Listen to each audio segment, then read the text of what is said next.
एक वरिष्ठ अमेरिकी अधिकारी ने कहा है कि बाइडेन और चीन के शी जिनपिंग के बीच फोन पर लगभग 2 घंटे तक बातचीत हुई। इसमें सीधे और स्पष्ट रूप से वास्तविक मुद्दों और मौजूदा हालातों को लेकर बातचीत हुई। एक अधिकारी ने नाम ना छापने की शर्त पर बताया कि दोनों नेताओं ने यूक्रेन पर रूस के अकारण और अनुचित आक्रमण के साथ साथ यूएस और चीन संबंधों और अंतर्राष्ट्रीय व्यवस्था के संकट पर बातचीत की। यूक्रेन के राष्ट्रपति वोलोडिमीर जेलेंस्की के एक सलाहकार ने कहा कि यूक्रेन को उम्मीद थी कि चीन रूस पर युद्ध को समाप्त करने के लिए दबाव बनाए। अलेक्जेंडर रोडंस्की ने कहा कि ऐसा करने से चीन को आने वाले समय में इसका फायदा मिलेगा और दूसरे देशों से व्यापारिक संबंध भी अच्छे हो जाएंगे, जो चीन के लिए मौजूदा सूरत हाल में काफी जरूरी है। संयुक्त राष्ट्र की मानवीय एजेंसी OCHA ने युद्धग्रस्त पूर्वी यूक्रेन के सूमी शहर में प्राथमिक उपचार के काफिले के पहुंचने की पुष्टि की है। 130 मीट्रिक टन आवश्यकता सहायता में चिकित्सा आपूर्ति, बोतलबंद पानी के साथ खाने के लिए तैयार भोजन और डिब्बाबंद भोजन भेजा गया है। 35,000 लोगों की मदद मिलेगी। इन वस्तुओं के अलावा काफिले को 50,000 लोगों की मदद के लिए पानी की भी व्यवस्था की गई। Harvard Smithsonian centre for astrophysics के एक खगोल भौतिकविद जोनाथन मैकडॉवेल ने कहा कि अंतर्राष्ट्रीय अंतरिक्ष स्टेशन में लगातार सहयोग के बावजूद भी यूक्रेन में युद्ध ने अंतरिक्ष उद्योग को अशांत कर दिया है। अमेरिका और रूस को 2030 तक स्टेशन परियोजना के जीवन का विस्तार करने के लिए एक साथ काम करने की जरूरत है। यूक्रेन पर आक्रमण शुरू होने के बाद से कई रूसी और रूसी थीम वाले संस्थानों को पश्चिमी देशों में प्रतिक्रिया और गुस्सा झेलना पड़ रहा है। मिशिगन विश्वविद्यालय में इतिहास के प्रोफेसर रोनाल्ड ग्रिगोर ने बताया कि रूसी लोगों पर अंधाधुंध तरीके से हमले का कोई तर्क नहीं है। ये वैसा ही है जैसे 9/11 के बाद मुसलमानों पर हमले किए गए थे। यूक्रेन के राष्ट्रपति वोलोडिमीर जेलेंस्की ने यूक्रेनी लोगों के लिए एक और वीडियो संबोधन जारी किया है, जिसमें जेलेंस्की ने मॉस्को से बातचीत के लिए बैठने का आग्रह किया। शनिवार को जेलेंस्की ने कहा कि मैं चाहता हूं कि अब हर कोई मेरी बात सुने, खासकर मॉस्को में। बैठक का समय आ गया है, बात करने का समय है, और अगर ऐसा नहीं होता तो रूस का ऐसा नुकसान होगा कि ठीक होने में पीढ़ियां लग जाएंगी। रूस की बमबारी में कुछ हफ्ते पहले घायल हुए यूक्रेन के बैले स्टार आर्तियोम दातशीन का गुरुवार को निधन हो गया। दातशीन यूक्रेन के नेशनल ओपेरा के प्रमुख डांसर थे। इससे पहले राजधानी कीव की एक रिहायशी इमारत पर रूस का रॉकेट गिरने के बाद यूक्रेन की अभिनेत्री ओक्साना श्विट्ज की भी मौत हो चुकी है।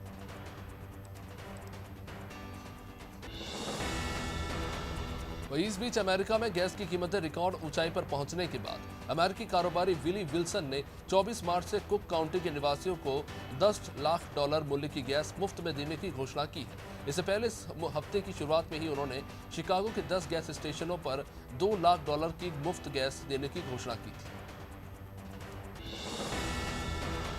भारत ने संयुक्त राष्ट्र सुरक्षा परिषद में जैविक हथियारों पर प्रतिबंध लगाने वाली एक संधि का समर्थन किया। यूएन में भारत के उप स्थायी प्रतिनिधि आर रविंद्र ने कहा कि जैविक और विषाक्त हथियार संधि को अहम वैश्विक गैर भेदभावपूर्ण और निरस्त्रीकरण सम्मेलन के तौर पर भारत उच्च महत्व देता है।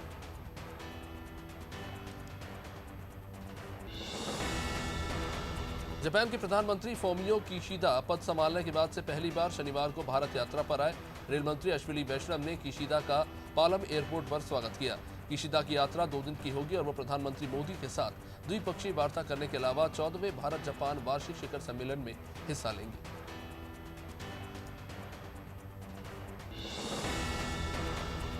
भारत में रूस के राजदूत डेनिस एलिपोव ने रोसिया 24 ब्रॉडकास्टर को बताया कि भारतीय कंपनियां यूक्रेन युद्ध को लेकर रूसी बाजार छोड़ने वाली पश्चिमी फार्मा कंपनियों की जगह ले सकती है। ओलिपोव ने कहा कि भारत दुनिया की फार्मेसी और जेनेरिक दवाओं का अग्रणी निर्माता है, जो कि किसी भी असल दवा से कमतर नहीं।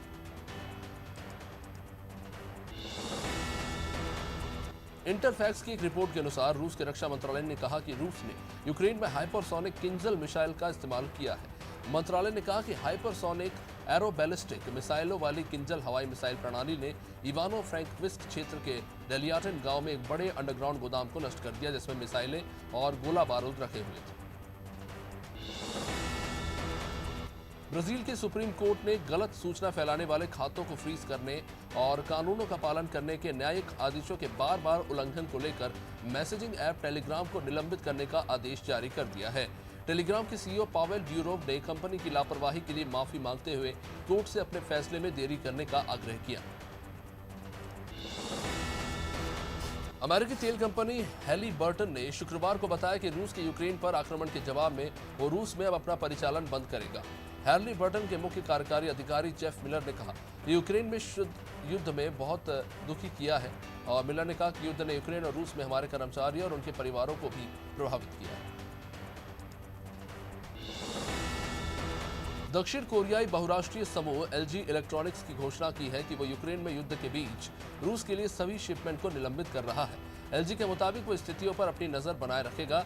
एलजी के मुताबिक हम सभी लोगों के स्वास्थ्य और सुरक्षा के लिए चिंतित हैं। एलजी मानवीय राहत प्रयासों का समर्थन करने के लिए प्रतिबद्ध है।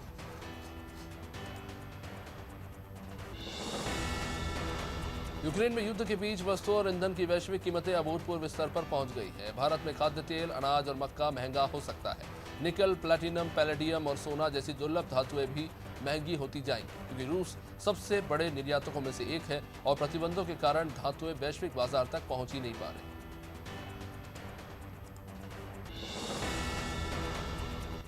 संयुक्त राष्ट्र की वर्ल्ड हैप्पीनेस रिपोर्ट के मुताबिक फिनलैंड लगातार 5वें साल दुनिया का सबसे खुशहाल देश माना गया। इस सूची में फिनलैंड के बाद Denmark, Ireland, Switzerland, Netherlands, Luxembourg, Sweden, Norway, Israel और न्यूजीलैंड का स्थान है। वही 146 देशों की इस सूची में भारत 136वें नंबर पर है, जबकि अफगानिस्तान सबसे आखिरी पायदान पर। पंजाब के 10 विधायकों ने शनिवार को चंडीगढ़ स्थित राजभवन में मुख्यमंत्री भगवंत मान के नेतृत्व वाली कैबिनेट के लिए मंत्री पद की शपथ ली। इसमें हरपाल सिंह चीमा, बलजीत कौर, हरभजन सिंह ईटीओ, विजय संगला, लालचंद कटारूचक, गुरमीत सिंह, मीत हेयर, कुलदीप सिंह धालीवाल, लालजीत सिंह भुल्लर, ब्रह्म शंकर और हरजोत सिंह शामिल हैं। कांग्रेस नेता शशि थरूर ने शनिवार को ट्विटर पर विवेक अग्निहोत्री की फिल्म द कश्मीर फाइल्स के बारे में एक फेसबुक पोस्ट साझा किया। उन्होंने ट्वीट किया कि कश्मीरी पंडितों को बहुत नुकसान हुआ है, लेकिन कश्मीरी मुसलमानों को गलत दिखाने से पंडितों को कोई फायदा नहीं है, मदद नहीं मिलेगी। थरूर के अनुसार नफरत बांटती है और मारती है। कश्मीरियों को न्याय की जरूरत है। कांग्रेस नेता राहुल गांधी ने शनिवार को कहा कि महंगाई और बढ़ेगी और सरकार को देश के लोगों को इससे बचाने के लिए कदम उठाने चाहिए। उन्होंने ट्वीट करके लिखा कि कच्चे तेल की कीमत 100 बैरल से ज्यादा हो चुकी है। खाद्य कीमतों में 22% की वृद्धि का अनुमान है। कोविड ने वैश्विक आपूर्ति श्रृंखला को बाधित किया है।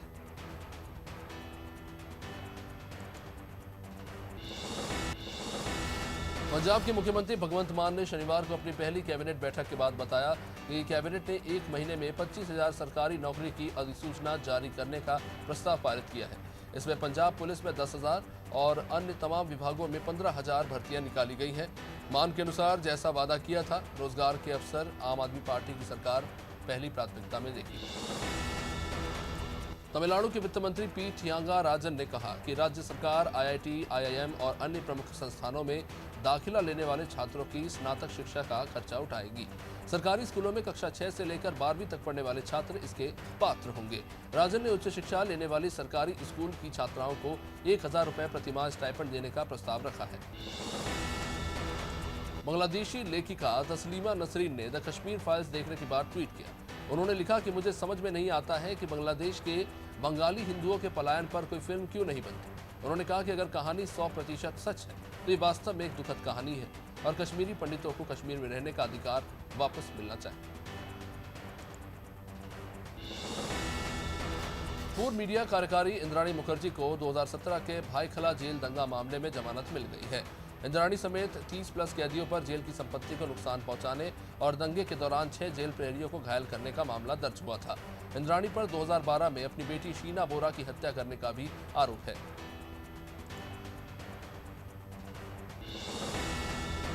भारतीय रिजर्व बैंक द्वारा जारी आंकड़ों के अनुसार 11 मार्च को समाप्त सप्ताह में भारत का विदेशी मुद्रा भंडार $9.646 बिलियन यानी 729 अरब घटकर 622.275 बिलियन पर जा चुका है, जो लगभग 2 सालों में सबसे बड़ी गिरावट है।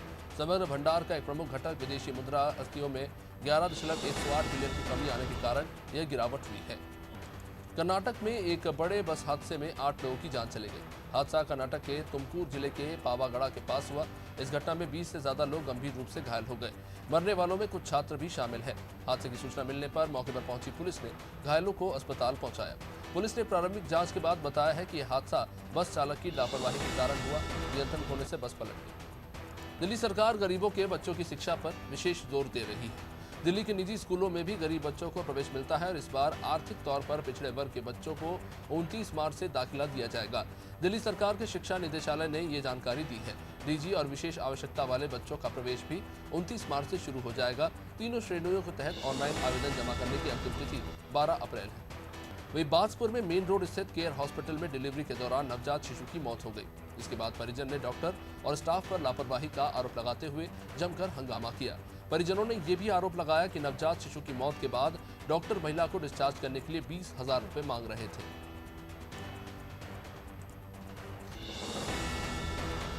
भिंड में आज पुलिस और पत्रकार होली मिलन समारोह में शामिल हुए, जिसमें एसपी शैलेंद्र सिंह चौहान से लेकर एएसपी कमलेश कुमार और सीएसपी समेत सभी थाना प्रभारी और क्षेत्र के पत्रकार शामिल हुए। पुलिस लाइन में आयोजित हुए इस समारोह में रंग गुलाल और पानी की बौछारों के साथ पुलिसकर्मियों ने जमकर होली का आनंद उठाया।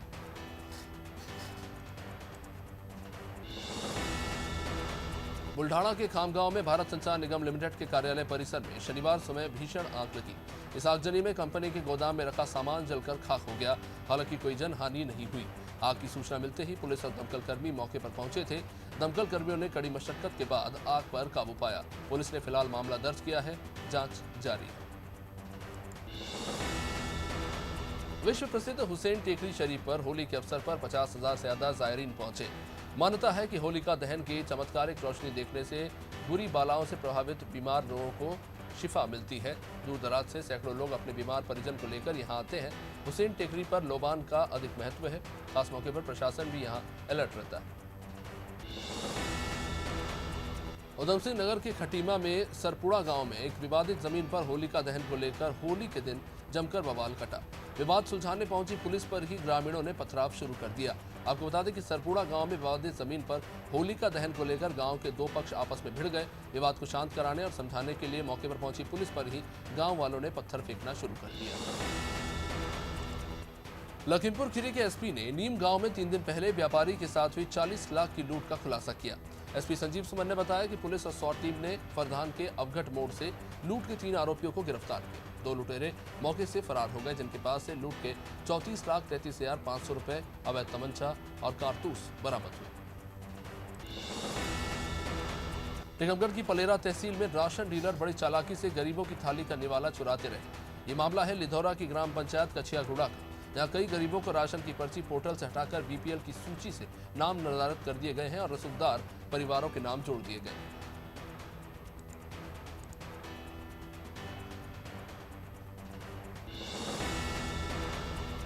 नेपानगर रेलवे स्टेशन पर कामायनी और काशी एक्सप्रेस का स्टॉपेज शुरू हो गया। सांसद ज्ञानेश्वर पाटिल के प्रयास से मिली इस सौगात को लेकर शहर वासियों में खुशी का माहौल है। इसी के चलते नेपानगर वासियों ने कार्यक्रम आयोजित करके सांसद पाटिल का सम्मान किया। वहीं कामायनी ट्रेन से नेपानगर पहुंचे सांसद ज्ञानेश्वर पाटिल ने सभी का आभार व्यक्त किया। यूपी के उन्नाव में एक युवती की हत्या कर शव आश्रम परिसर में दफना दिया गया। ये मामला चुनाव के समय चर्चा में था। अब इस मामले में पुलिस ने मुख्य आरोपी रजौल सिंह के बड़े भाई सहित 2 लोगों को गिरफ्तार किया है। गिरफ्तार आरोपी पूर्व ब्लॉक प्रमुख अशोक सिंह और बरवट के ग्राम प्रधान है। मृतका की मां ने रजौल के साथ इन दोनों को भी घटना में शामिल बताया था। अब इस मामले में परिजन ने अशोक सिंह को गलत साजिश के तहत फंसने का आरोप लगाया। वहीं एमपी में बच्चों को कुपोषण से बचाने और पोषण स्तर पर सुधार लाने के लिए नई पहल शुरू की जा रही है। प्रदेश में 21 से 27 मार्च तक स्वस्थ बालक बालिका स्पर्धा होगी, जिसका मकसद 100 से 6 साल तक के बच्चों के पोषण स्तर में सुधार लाना और समुदाय का भावनात्मक जुड़ाव पैदा करना है। आंगनबाड़ी सेवाओं से छूटे क्षेत्र के 6 साल तक के आयु वर्ग के बच्चों को इस अभियान से जोड़ा जाएगा। 5 राज्यों के विधानसभा चुनाव में मिली करारी हार के बाद से कांग्रेस पर मंडरा रहा टूट का खतरा टल चुका है। कांग्रेस के असंतुष्ट गुट यानी कि G23 के नेता गुलाम नबी आजाद ने शुक्रवार को 10 जनपद पर सोनिया गांधी से मुलाकात की। मुलाकात के बाद आजाद के तेवर थोड़े ढीले नजर आए। उन्होंने कहा कि सोनिया अंतरिम अध्यक्ष बनी रहेंगी। पार्टी की मजबूती के लिए कुछ सुझाव दिए गए हैं। उत्तर प्रदेश में हुए सड़क हादसे में छत्तीसगढ़ के 3 लोगों की जान चली गई। ये सभी एक ही परिवार के रहने वाले हैं। बताया जा रहा है कि सूरजपुर जिले का परिवार बनारस में जा रहा था पारिवारिक पूजा कार्यक्रम में शामिल होने के लिए। इसी दौरान उनकी कार अचानक से अनियंत्रित होकर पलट गई। इसमें 3 लोगों की घटनास्थल पर ही मौत हो गई, जबकि एक बुरी तरह से घायल है। यूपी में योगी सरकार का शपथ ग्रहण समारोह 25 मार्च को शाम 4 बजे होगा। शपथ ग्रहण समारोह राजधानी में शहीद पथ के अटल बिहारी वाजपेयी इकाना स्टेडियम में होगा। इससे पहले 21 मार्च को योगी आदित्यनाथ को भाजपा विधायक मंडल का नेता चुना जाएगा। प्रधानमंत्री मोदी से लेकर गृहमंत्री अमित शाह, रक्षा मंत्री राजनाथ सिंह और भाजपा के तमाम मुख्यमंत्री इस विशेष कार्यक्रम में शामिल होंगे। पाकिस्तान में सियासी पारा तेजी से चढ़ रहा है। 28 मार्च को इमरान खान सरकार के खिलाफ अविश्वास प्रस्ताव पर वोटिंग होगी। इमरान ने अपने समर्थकों से 27 मार्च को इस्लामाबाद पहुंचने के लिए कहा है। दूसरी तरफ विपक्ष ने भी सरकार को इसी अंदाज में जवाब देने का फैसला कर लिया है। इमरान खान ने 10 लाख समर्थकों को बुलाया है तो विपक्ष का दावा है कि उसके 20 लाख समर्थक पहुंचेंगे। ऐसे में पक्ष और विपक्ष के समर्थकों में टकराव होना तय है। कश्मीरी पंडितों के दर्द को बयां करने वाली film the Kashmir files box office पर कलेक्शन के नए रिकॉर्ड बना रही है। फिल्म को रिलीज हुए 8 दिन हो चुके हैं और शानदार कलेक्शन के बाद फिल्म ऑल टाइम ब्लॉकबस्टर बन चुकी है। इस फिल्म में अनुपम खेर से लेकर दर्शन कुमार, पल्लवी जोशी और मिथुन चक्रवर्ती जैसे कलाकारों के काम की खूब तारीफ हो रही है। दिल्ली नगर निगम चुनाव को लेकर आम आदमी पार्टी सुप्रीम कोर्ट पहुंची। आम आदमी पार्टी ने बिना किसी हस्तक्षेप के चुनाव कराने की मांग की है। पार्टी ने केंद्र सरकार के हस्तक्षेप के बिना स्वतंत्र, निष्पक्ष और त्वरित चुनाव की मांग की है। पिछले हफ्ते दरअसल चुनाव आयोग ने एमसीडी चुनाव की तारीखों का ऐलान आखिरी समय पर टाल दिया। इसके बाद से आम आदमी पार्टी चुनाव को लेकर सक्रिय है। यूपी में भाजपा एमएलसी प्रत्याशियों की सूची जारी कर सकती है। 21 मार्च को नामांकन का अंतिम दिन है, इसलिए सूची जारी होने की संभावना है। इसी सिलसिले में जिला अध्यक्षों के साथ 17 मार्च को बैठक भी हुई। कई दिग्गजों को एमएलसी में टिकट मिल सकता है। चुनाव हारने वाले बड़े नेताओं को विधान परिषद में लाया जा सकता है।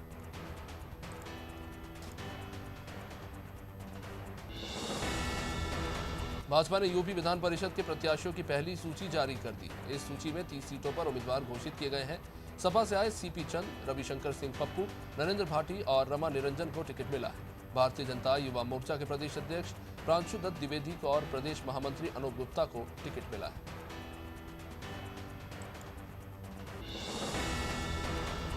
आम आदमी पार्टी के राघव चड्ढा को राज्यसभा में भेजने की तैयारी है। राघव चड्ढा को पंजाब की जीत का पुरस्कार मिल सकता है। चुनाव आयोग ने पंजाब की 7 में से 5 राज्यसभा सीटों के लिए अधिसूचना जारी कर दी है। इनमें से 4 सीटें आम आदमी पार्टी जीत सकती है। क्रिकेटर हरभजन सिंह का नाम पहले ही तय हो चुका है। अब राघव चड्ढा और दिल्ली आईआईटी के प्रोफेसर संदीप पाठक का नाम चल रहा है। खबर दमोह जिले के बटियागढ़ से, जहां पुराने विवाद के चलते 2 पक्षों में विवाद हुआ और देखते ही देखते ये विवाद इतना बढ़ गया कि दोनों गुटों के बीच में गोलाबारी शुरू हो गई। इस विवाद में बच्चों, महिलाओं सहित 13 लोग घायल हो गए। विवाद की खबर की सूचना मिलने पर बटियागढ़ थाना पुलिस का डायल 100 वाहन मौके पर पहुंचा और घायलों को अस्पताल पहुंचाया गया। राजधानी भोपाल की पुलिस लाइन में पुलिसकर्मियों ने होली का जमकर लुत्फ उठाया। पुलिस के वरिष्ठ अधिकारी से लेकर आरक्षक तक ने धूमधाम से होली मनाई। इस दौरान महिला पुलिसकर्मी भी डीजे की धुन पर नाचते नजर आए। होली के दिन सुरक्षा व्यवस्था भी खास रूप से तैनात रही। पुलिस की होली का जायजा हमारे संवाददाताओं ने लिया।